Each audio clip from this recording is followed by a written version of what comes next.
Hello, I'm Philip Smith, financial planner with Tide Pool Wealth Strategies, dedicated to helping late career professionals navigate the tides of retirement planning with clarity and confidence.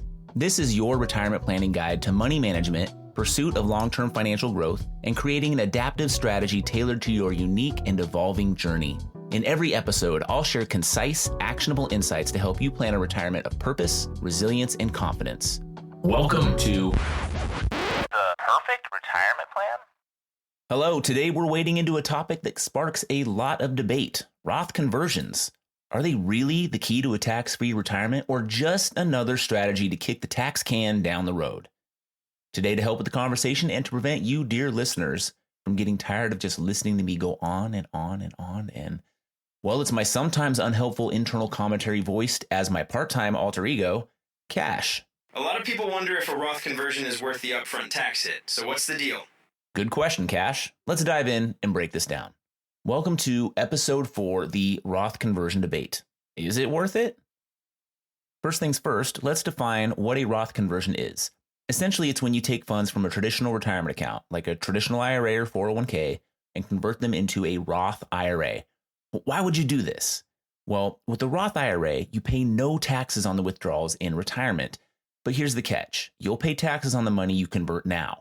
So you're paying crazy Uncle Sam now so that he won't ask you for money at the next family gathering, right? Exactly. You're gambling that paying taxes today will be better than paying taxes on a larger amount in the future, especially if tax rates rise or if you think your income in retirement will push you into a higher bracket.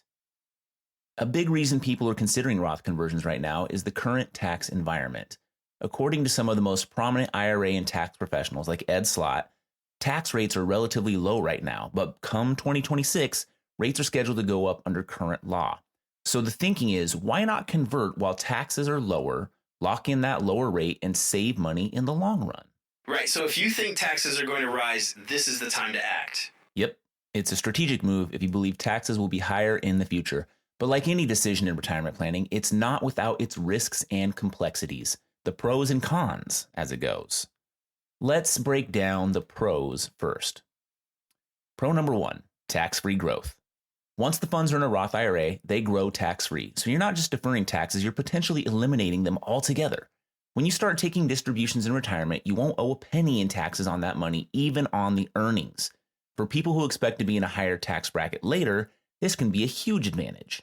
Tax-free withdrawals appeal to my efficient sensibility, but what about the tax bill for converting? That is going to be a big downside, right? Well, it's a big factor to be sure and consider. When you convert, you owe taxes on the money you're moving from your traditional IRA into your Roth IRA. If you have a significant amount in your traditional accounts, the tax bill could be hefty, especially if it pushes you into a higher tax bracket. Now, pro number 2, no RMDs or required minimum distributions. Unlike traditional IRAs, Roth IRAs don't require minimum distributions. This means you won't have to start taking money out at age 73, which helps you keep more of your money working for you longer. That's pretty nice. Less hassle and more flexibility on when and how to take your money out. That's exactly right. But again, there are trade-offs. If you convert too much at once, you could push yourself into a higher tax bracket. So it's not just as simple as just converting everything and hoping for the best. Now, let's get to the big question, that question that may determine for our listeners whether they listen to the rest of the episode. Is it worth it to make the conversion? Truth is, it depends on your situation. It's one of those strategies that isn't a one-size-fits-all solution, but let's break down when it might be worth it and when it might not. So it's not like a magic bullet for everyone? There is no magic bullet in retirement planning. First thing to consider is your current tax bracket and whether you expect to be in a higher tax bracket in retirement. If you think like I do that taxes will be higher in the future, converting now while rates are lower could definitely be worth it. According to financial professionals like Ed Slott and Vanguard, the Roth conversion is most beneficial when you convert a portion of your funds and manage the tax impact over several years. You don't get stuck with a massive bill all at once. But what if you're already near retirement and you're not planning to work much longer? Would it still make sense? It's a good question.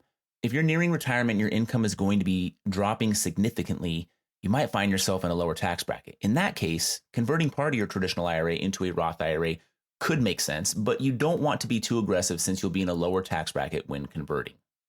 But If you're already in a high tax bracket and expect to stay there, it could make sense to convert as much as possible in the near term. It depends on person's lifestyle, family, and quite a few other qualitative factors as well. Simple answer, which is always my simple answer, maybe. So it can be about timing, what happens now and what happens down the road. Sure. And another factor to consider is required minimum distributions, or RMDs. Roth IRAs don't have RMDs, while traditional IRAs do. So if you plan to keep your retirement savings intact for as long as possible and don't want to start pulling money out at age 73, then converting could be worth it. You'd potentially save on taxes later and keep more control over your money. But here's the thing. If you have a lot in your traditional IRA, the tax bill for converting could be huge. Do you just have to bite the bullet? That's part of the trade-off when considering lifetime rather than current year tax planning. If you convert a large amount all at once, you could push yourself into a much higher tax bracket, and that's going to hurt. That's why, especially for people with sizable retirement accounts, a gradual conversion over several years might be the way to go. This way, you can spread out the tax burden and avoid the sticker shock of a huge tax bill. And then, in the future, have the potential for a greatly reduced tax bill the rest of your life. Sounds like it's all about being strategic and knowing your numbers. Absolutely. And one other factor to consider, if you're expecting to leave your retirement funds to heirs, a Roth IRA can be a great tool. Your beneficiaries won't have to pay taxes on distributions, so it can be a powerful way to pass on wealth. So listeners, you may be wondering, who should consider a Roth conversion? Let me calculate the response. People who are concerned about taxes in retirement or who have a reduced income year should think about this, right? That's spot on. If you've had a year with lower income, maybe you're between jobs or your business has slowed down, a Roth conversion can make sense because you'll be in a lower tax bracket. It's an opportunity to convert more money, potentially in a temporarily lower tax bracket. Here's the deal. Current tax rates are set to expire in 2026 and revert to higher levels. If you believe, like I do, that taxes will rise in the future or your income will push you into a higher bracket, it might make sense to act now. Ed Slott calls this a golden window for Roth conversions. But what about people already in retirement? Is this a strategy for them? It can be, but with caution. If you're retired and already taking withdrawals from your traditional IRA, converting some of your funds into a Roth can help lower your required minimum distributions down the road. But you need to be mindful of your current tax situation and income needs. It's all about balancing how much you convert with the potential tax impact. So, how do you actually go about converting? First, you need to figure out how much you can convert without bumping yourself into a higher tax bracket. The idea is to convert gradually over a few years rather than all at once. This helps keep your tax bill manageable. Gradual sounds like it may be the way to go. One big lump sum might not be as efficient as it sounds. Definitely. It's a strategy that requires some planning. You also want to have a conversation with your financial planner or tax advisor to make sure the timing and amount are right for your specific situation. All right, let's take some action on this. In the next week, 1, you could review your tax situation. Look at your income for the year and see if you're in a low bracket. Could a Roth conversion save you money down the line? 2, think long term. If you believe taxes will be higher in the future, consider converting now to lock in the current tax rates. And 3, consult with an advisor. Speak with your financial planner or your tax advisor who can help guide the best approach for you. That's it for today. Thanks for tuning into this episode, and remember, the perfect retirement plan for you is the one you act on.